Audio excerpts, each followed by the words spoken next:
When moving into a new apartment last year, I found myself in need of a new TV. And all of the research that I did led me to this, which is the Hisense H50 It's a decent TV with good picture quality, but it's got one glaring issue. And that's the fact that while it does run Android TV, the interface is incredibly slow to navigate. That was a big problem for me because I really don't enjoy waiting for certain apps to load or certain videos to load. And so then I realized that I needed to upgrade to a streaming box. And after quite a bit of research, I was led to this, the new Nvidia Shield TV.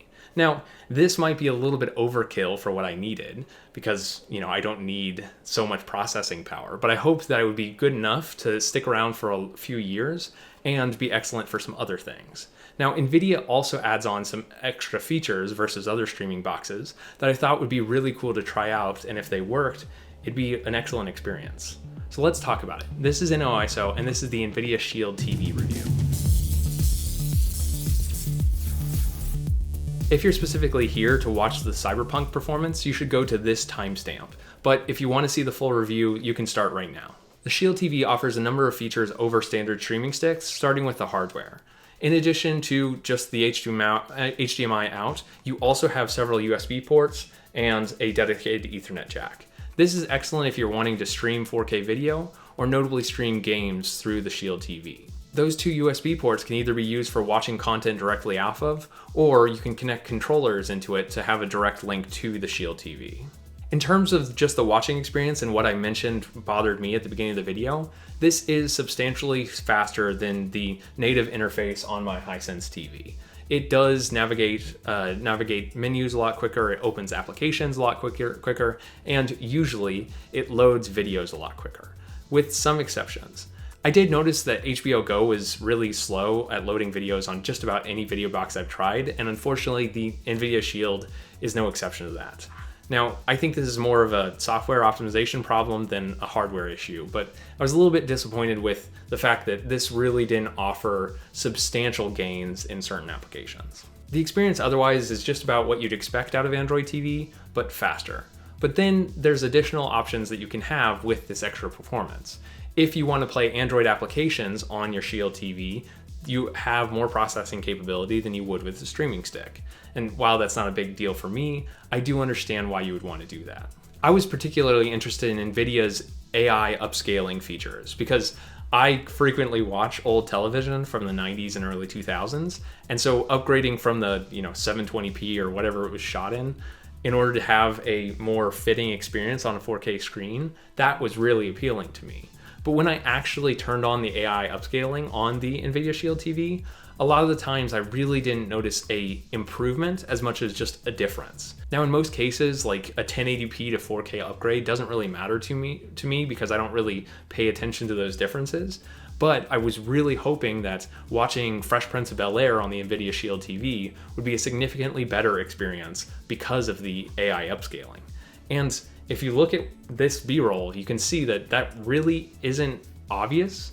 I do see differences in the experience side by side, but I don't see it looking too much better. Sometimes it does look like the image is more sharp, but only in strange places where it doesn't actually look like it was natively shot in a higher resolution. And then there's the gaming experience of the Nvidia Shield TV with Nvidia's GeForce Now. Now, notably, you can run GeForce Now on other products. So this isn't exclusive to the Shield TV, but this could be an opportunity for the Shield TV to really flex its additional processing power in order to make a better experience for you.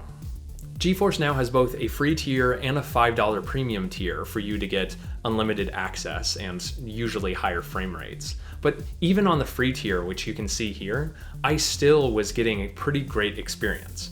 Now, you specifically still have to buy the game. So I bought a copy of Cyberpunk 2077 on Steam, and then I was able to run that game from my Shield TV, which is pretty incredible. I was able to leave my gaming desktop turned off and still have a great on-the-couch gaming experience. Now, obviously, with any game streaming service, your mileage might vary. What you see here is specifically a gig download speeds, of which the Nvidia Shield can take a couple hundred. And I don't think that's necessarily needed for this experience, but it definitely was a consistently good experience. In the past, I have used Nvidia GeForce Now on 30 and 50 meg download speed internet services, which still performed admirably. The only issue was consistency. I noticed when you specifically play online games on GeForce Now, if you have a long enough drop, then you're going to die in game or you're going to get kicked from the server, which is unfortunately a much more common experience with streaming service games than I have with actually gaming on a system.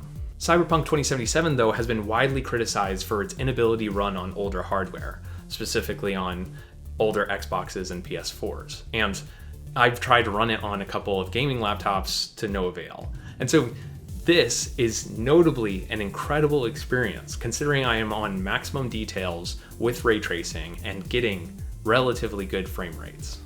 I'm admittedly a casual gamer, and so this experience is more than good enough for me.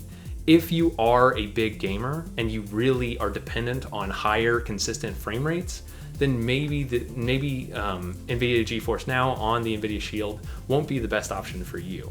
But if you're not playing competitively online, or you're playing more visual games like Cyberpunk 2077 or Skyrim, then your experience should be a lot better than a lot of other alternatives.